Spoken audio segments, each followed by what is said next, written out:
Hello everyone. In this lecture we are going to discuss briefly about different fluid properties. So before studying the fluid properties, we have to understand something called a continuum, and in most of our studies we will be dealing with fluid or even solid studies, and we'll imagine that the material is a continuous material instead of a material made with small molecules or particles. And the reason behind that is that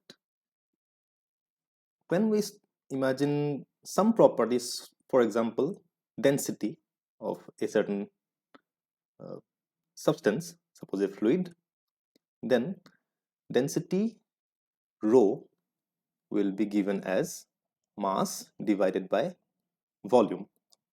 Now, if this density is variable, in that case, suppose we have a fluid like this in a container. If the density is suppose variable, as we move down the density increases because the fluid is suppose compressible. So in that case, instead of writing as m by v, we'll have to write dm by dv, where dm is the mass of a very small elementary volume here.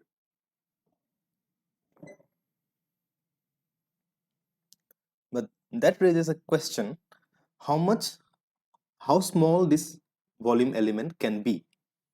Now, if we take a very small element somewhere in the scale of the size of the molecules, in that case, suppose if the liquid was water, then if we take a volume like this, an elementary volume dV, and it's smaller than the particles themselves or the molecules themselves, then you'll have a molecule here, a molecule there, and so on. So at any given volume, there may be no molecule inside the volume that we have considered, and the density will come up as 0 because it is empty.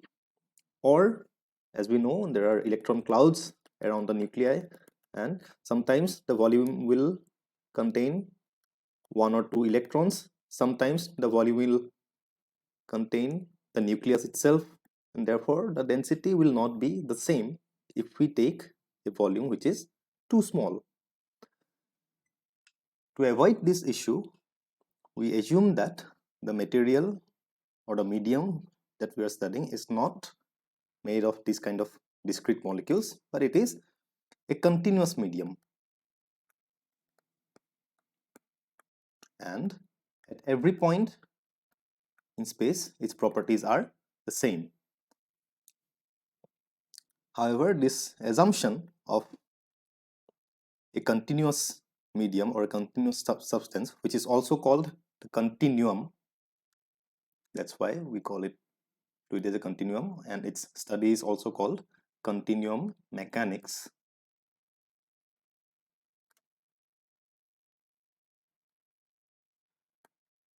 This continuum mechanics approach will be valid only up to a certain scale, because the assumption that material is a continuous material will be valid only up to a certain scale, and below that, when we are dealing with smaller volumes, that assumption will not be valid. That means we'll encounter this situation.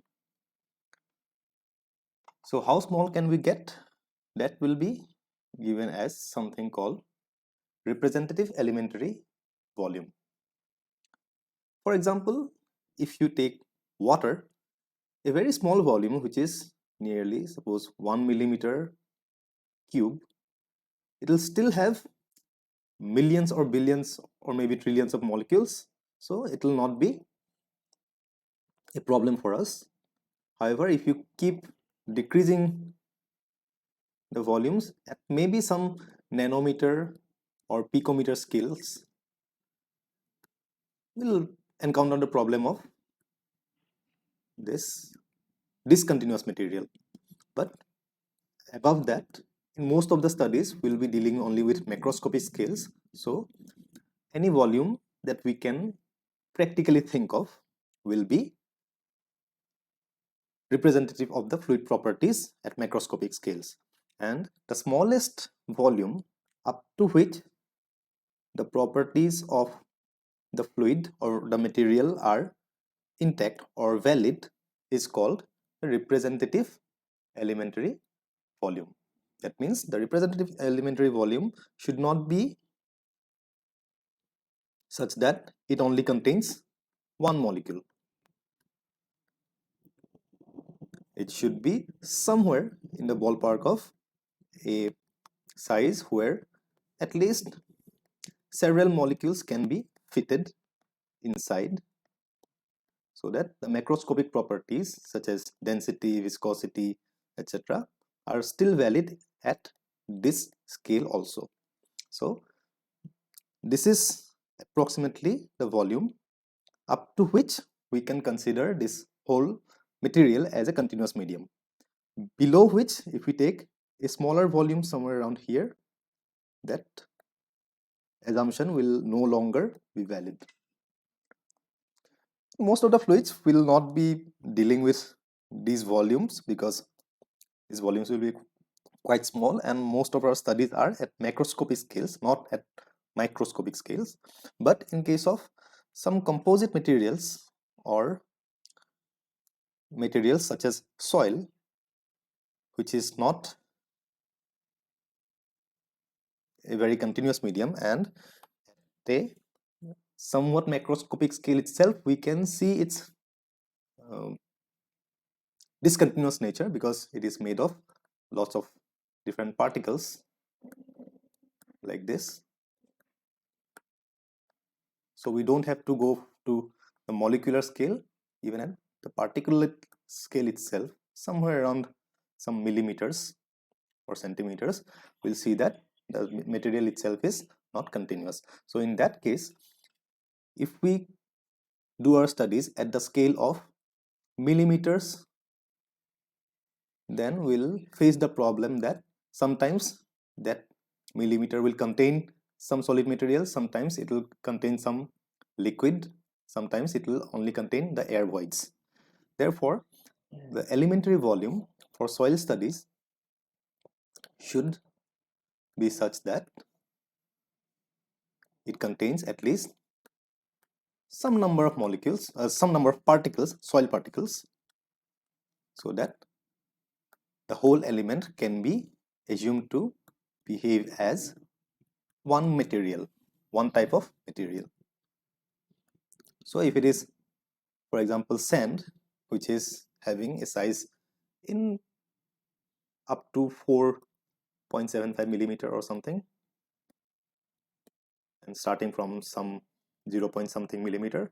So in that case, if you take an elementary volume, that elementary volume should not be in the 2 millimeter or 3 millimeter range, because in that case it will only contain one or two particles, or maybe not even one particle.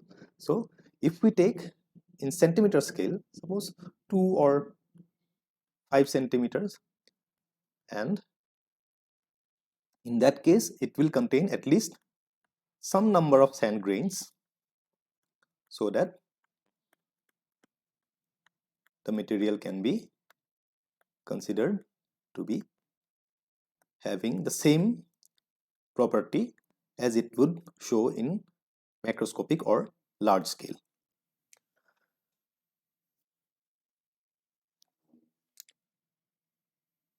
So this is what continuum means.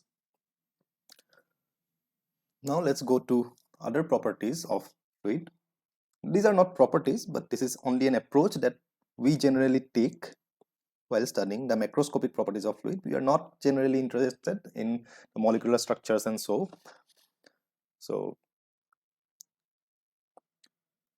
Now let's go to something called intrinsic and extrinsic properties of fluid or any material. So intrinsic properties are the properties which are not dependent, that is independent of the mass of the substance or the fluid. For example, mass, density, viscosity, surface tension, etc. So if you take a small glass of water or a big tank of water, its density then viscosity, surface tension, these properties will be the same. However, extrinsic properties are those properties which increase with mass of substance, such as mass itself will be an extrinsic property, then volume, weight, etc. That means weight of a glass of water will be definitely less than weight of a big tank of water. So those properties are extrinsic properties, and properties which are independent of the mass or the amount of the fluid will be called intrinsic properties. Then we'll go to the properties themselves. We'll mostly study the intrinsic properties, but because, as you can already guess, the extrinsic properties are not very particular to the fluid itself, and they are just properties which can be calculated at any moment. Now, the first property that we need to understand is density, and density by definition is mass per unit volume of fluid or any substance. So if you take a unit volume, maybe 1 millimeter cube, 1 centimeter cube, or meter cube, or 1 liter, and if you take the mass, then it will be called density, and the SI unit will be kg per meter cube, and in CGS units it was gram per centimeter cube.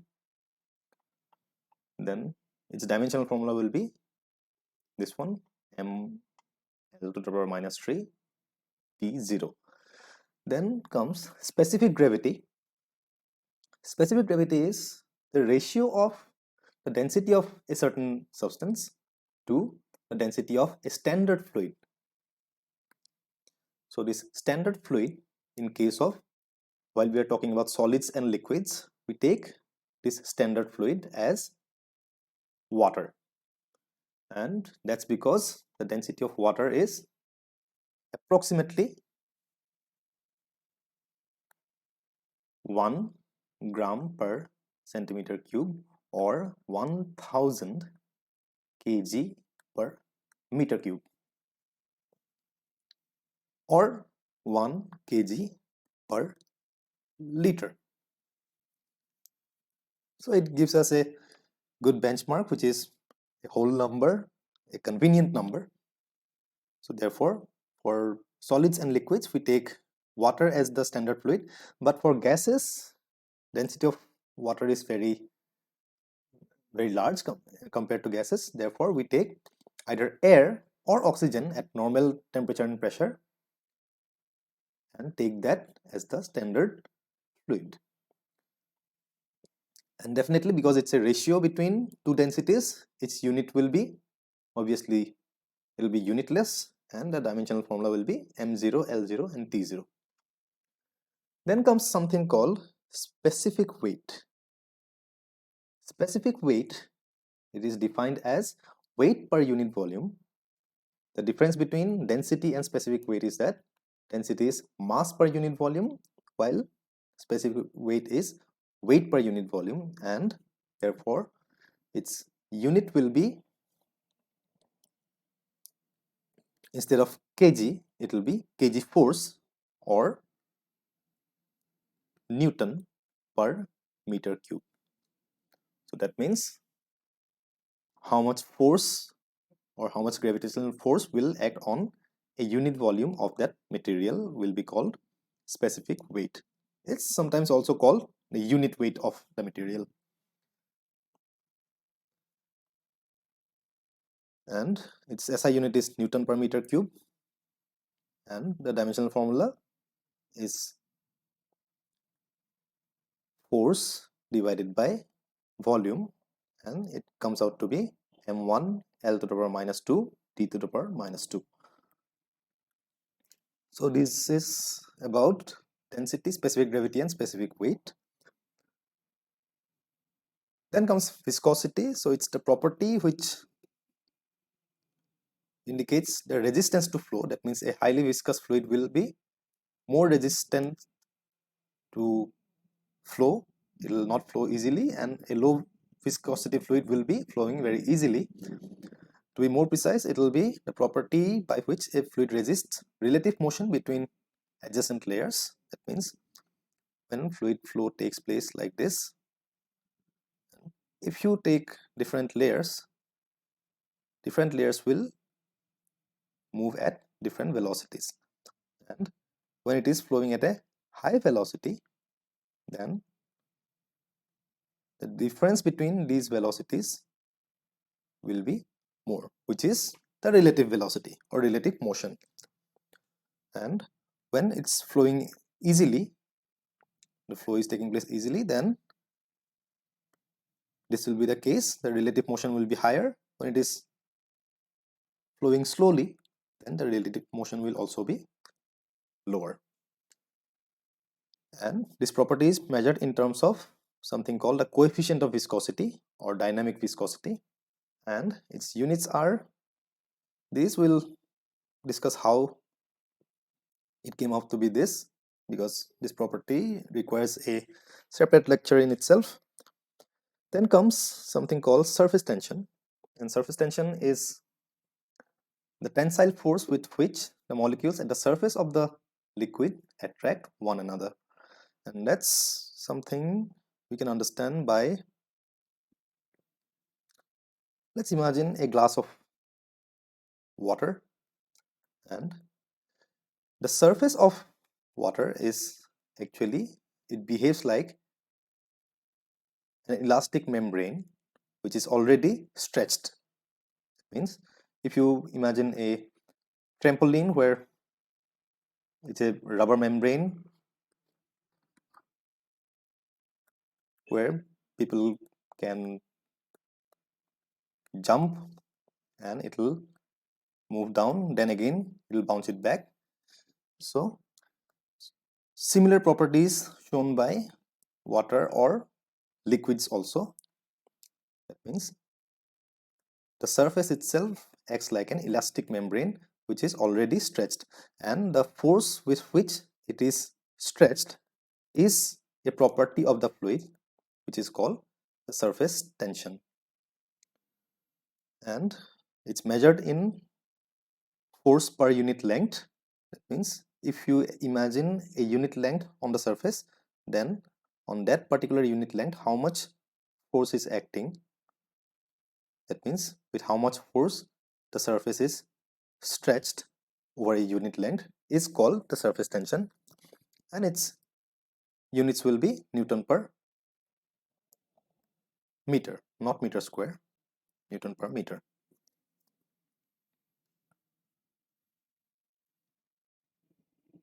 We'll again have a separate lecture dedicated to surface tension. Then comes something called vapor pressure. So vapor pressure is again the partial pressure of vapors of a liquid near its surface. So imagine again some liquid which can evaporate. When particles evaporate and the molecules turn into gas,